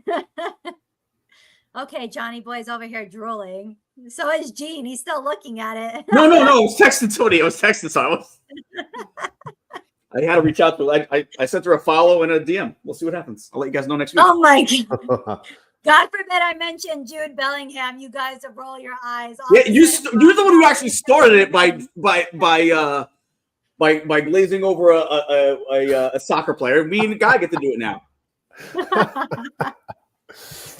I mainly see ranking lists on social media of NFL players, and it's always the same people, Joe Burrow, T. Higgins, you'll have Herbert in there occasionally. It's just interesting. Jude Bellingham, I can see it. Thank you. And I say that with a staunch record of heterosexuality. I could see the attraction. Looks like a little bit. There's a British actor. Did he look like the head coach? Oh, I thought you were going to say the head coach from. Who are you going to say? I can't think of. I don't know his name, but there's a British actor that's on like British acting. BBC TV station. Mm-hmm. He reminds me of that guy. I don't know his name though. Yeah. But yeah, not bad. He looks weird in some photos, I feel like, but then I'll see a live action shot and I'm like, okay, he's a lot better on the TV, I feel like. Have you seen his girlfriend? She's very pretty too. Oh, who is it? Man, you just ruined I have no idea what she is. Her name is Ashlyn Castro. What is it? They would have some pretty babies. Astro? Ashlyn. I got it. Yeah, I see it. But you know what? Her nickname, Astro. Ash, Castro, Astro. That would be, if I'm telling you now, if nobody's came up with that nickname for her and she doesn't tell people that's her nickname, that's lost. That's a great nickname, Astro. Yeah, she's very pretty. Let her know that she's now, we got to call her, she's got to be Astro. Anyway, we went a little, I guess we turned a little creepy. We turned a little creepy at the end. It's always going to be chaos on here with us three. Especially that's what I love about it. I tell you what I love is I can't wait till we really get into our football season and even the meat of the basketball season, because we all root, and even baseball with later on, we all root in some connection. We all have rivalries. Like me and you have a problem with Guy because we're Jet fans. He's a Dolphin fan. You guys you're a Suns fan. He's a Spurs fan. I'm a Yankee fan. Hey, I don't hate the Spurs though right now. I'm actually a little interested because Carter Bryant was looking good the other day. I'm just saying the location. You guys are in the same location, so I gotta tell you something real quick. They took out they're resting Cooper Flag. Okay, you are the one who was saying he was going to be a bust. Are you still on that train? You talking to me? Yes. I don't think he's going to be a bust. Okay. I just don't think he's going to be this. No backtrack. I just don't think he's going to be this face of the NBA all-time great star. I think he'll have a nice career, play for like 12 to 15 years, and he'll be a rotational player, maybe a starter sometimes, maybe a bench guy, but I don't think he's going to be this perennial all-star. He has to get voted in by the fans to be like that. And that only lasts so long, right? I don't think he's going to be great. I think he's going to, like, who was the great white player? Because we always want to put like these white players on this pedestal. Who from Duke, like in the 90s? Oh, Christian Laettner. Hey, he was never what we thought he'd be, right? But he had a nice long career. He played in Minnesota, he played in Atlanta, he had a nice long career. Nothing to sneeze at. I think that's what we're going to get from Cooper Flagg. I think Dylan Harper. I think your team got he's my favorite player in the draft. If Ace Bailey chills on the attitude a little bit, I get that one playing Utah, bro. There's nothing in Utah really, right? But look at it this way. You went to Utah, become a Mormon, get like 5 wives. I get not wanting to be down there otherwise. I think if he can get all that out of the way, I think he's going to be a sensational player. I even like this kid, and I think we made fun of him. Well, I probably made fun of him because of his name. I don't know if it's Hanson Yang or Yang Hansen. It depends on what you're watching. They changed it up the first and last name with these Chinese ball players, but I just thought the name Hansen was very funny for a Chinese guy. But have you seen him in the summer league? He looks really like fun to watch. I don't know how good he'll be, but he's fun to watch. He's got a lot of nice moves. He kind of reminds me a little bit of a Jokic. So I'm excited to see him in the hopefully he'll get some playing time. We can watch him. I mean, Portland's like no man's land with basketball right now. Congratulations, Portland, on your WNBA team, the Portland Fire. Love their logo. Have you guys seen the logo yet? No. It's the Portland Fire, and you know how they play it like with the Rose Garden. It looks like a rose, but the top of the rose is like flames. It's pretty cool. It's a pretty cool nice. logo. Yeah, it's a pretty cool logo, and so congratulations, guys, on your team name now. But yeah, I think Hanson Yang is going to be fun to watch. I how great he'll be. I'm not saying he's going to be Jokic. He just reminds me of Jokic the way he moves on the court. And I don't know how I got on the topic, how we got there, but I think because I actually got Cooper Flagg. Yeah, we were talking about Cooper Flagg. I'm sorry. Yeah, I think he'll be okay. I don't think he'll be great. I think he'll be good, but I don't think he'll be great. Well, let's do a last round robin of anything you need to say. So, Guy, I'm gonna let you go first. Just excited for the second half of baseball. Football's coming soon, so it's a lot of anticipation in these coming weeks. Trade deadline in a couple weeks too, so I think it's gonna be some interesting topics in the coming weeks. So just looking forward to that. But only comment I really have is a pretty good show. Who does the Miami have week 1? Colts. Oh. That's a win. Nah. Well, it depends where. If it's in Miami, it's gonna be hot down there. Week 1, man. Miami, they should be. I don't know. You guys playing on the road or home? I think that's on the road. Yeah, then that could be a little bit tougher. Watch Daniel Jones be the next Sam Darnold. Could be a field goal battle. I ain't gonna lie. 13-12 action. Yeah, you know how it is, bro. Yeah. I think they were in one last. Was it 2 years ago? What was that really bad game? Denver. With Denver. Was that Denver and Indianapolis? It was like 13-12. It was like the worst. It was a night game too. It was like the worst game of all time. Yeah. I threw up a few nights that night. Yeah. We'll see. But I think we need to make our way down for week 5. You're already up there, man. I'll come up. I'll give me an excuse to see my son taking me. I'm traveling like 2,500 miles. You guys have to come now. Yeah. Guy definitely doesn't have an excuse. He lives like half a mile from the stadium, probably. Yeah. So yeah. What part of Jersey are you in, Guy? I'm in Newark, but it's that's a little bit further than I thought. I thought you were more North Jersey. No, it is North Jersey. I'm maybe 15 minutes from MetLife. Oh, is it that close? I thought it was a little bit further than that. I'm thinking like you're like, like Hoboken. No, you believe it or not, Hoboken's pretty close too. Yeah, that's what I'm saying. I thought you were in that yeah. area. I thought you were like by Hoboken, Jersey City. I thought that you were in that area. Yeah, I mean, I'm pretty close to that too. Yeah, I mean, as long as you got a car, bro, you could get anywhere out here. That's true. So I love seeing like New Yorkers and New Jerseyers argue about, like, not that you guys were arguing, but talking about distance, because I'm like, kind of close, not really. Yeah, travel is different in the Northeast than it is anywhere else in the country. Yeah, no, yeah, for sure. I don't know, like on the East Coast, the one thing I was like, it's 60 miles. Why is it taking like 2 hours? I would never like understand. And it's because the speed limit's different, and then the traffic. And I was like, driving, what is it, the 95? Most terrifying drive of my life. Taking that that freeway is crazy. I've taken I-95 from New York to Florida many a times. Yeah. It's tough. Never want to drive ever again. Well, and then I've driven across the country twice. So like there's a part in Texas where that speed limit is like 85, 90. And I'm like, that's you're nuts. calling 100. And that's what's nuts. There's nothing on the side of you. And it's like you're still in Texas after like 5 hours. If it's 90 miles an hour, why even have a speed limit at that point? Let's just let them rip. Yeah, I know, and no one's out there. So I like I said, I was going like 100. I'm like, and that felt like the normal speed. The only place I actually get terrified driving is Atlanta.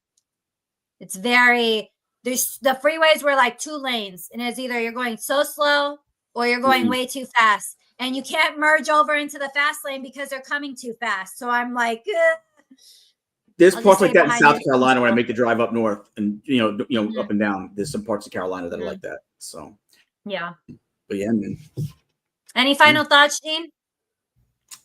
You know what? These shows, I always feel like we try to aim for a shorter show, but we have so much fun. At least I do. I can't speak for you guys, but I have so much fun that next thing you know, it's like 2 hours later.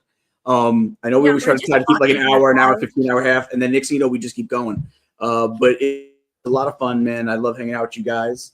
We got a lot coming up, man. Like, you always think summer, but not much fun in the summer, but you know what? We got the baseball stuff heating up. We got trade deadline. We got pennant races, divisional races. We got football camp opening up. We're gonna turn around. We're gonna blink, and it's gonna be opening day with college football as well. So really looking forward to like the future of what we're gonna be able to cover in the next few weeks, next month. It's gonna be a lot of fun. Can't wait. Right. Well, I appreciate you all joining us. We got 90 people in the building. Appreciate you all being in the chat. Obviously follow us, Pop Sports, on YouTube, Twitter. Follow our personal Instagrams as well. I don't have any final thoughts. I mean, hopefully the Diamondbacks can pull off some miracle. But I am very excited again, and I want to reiterate, very excited again for Garrett Wilson and Sauce Gardner. Much deserved, much earned. No one can tell me any different at this point. And I just say it makes you excited about the future that the Jets are hopefully going to have. And when I'm talking about the future, I just want like a winning football team. Can we see like some competitive games? You know what I mean? Like not field goal games, And I posted the other day, I don't know if you saw it, because there's like a TikTok trend going around. And I had to post a Flail Mary from or the Fail Mary from last year. I saw it. The Friday game. It went too perfect. It was great. What a time to be alive. Oh, listen, we'll be able to tell our kids one day, hopefully, that, hey, we had to live through a lot of rough years so you guys can experience great Jet teams. Yep. Let's just make the butt fumble, the Geno punch to the face, the Mark Sanchez eating the hot dog, the Fail Mary. Well overblown, though. That was overblown. Bill Belichick quitting in a day. Don't forget that. He resigns. It was a letter. It was a letter that said he resigns as the HC of the NYJ. He couldn't even. Not only could he actually like quit the right way, he abbreviated the whole damn sentence. Might as well resign to Morse code at that point. That is hilarious. It doesn't. I got a migraine. Just thinking about it. God, epic. So well, hopefully bright days ahead. Hopefully. Well, we'll have real bright days with us because it's always a good time. So thank you all for joining us. Appreciate you staying as long as we have, and take care. We'll see you next week. Bye.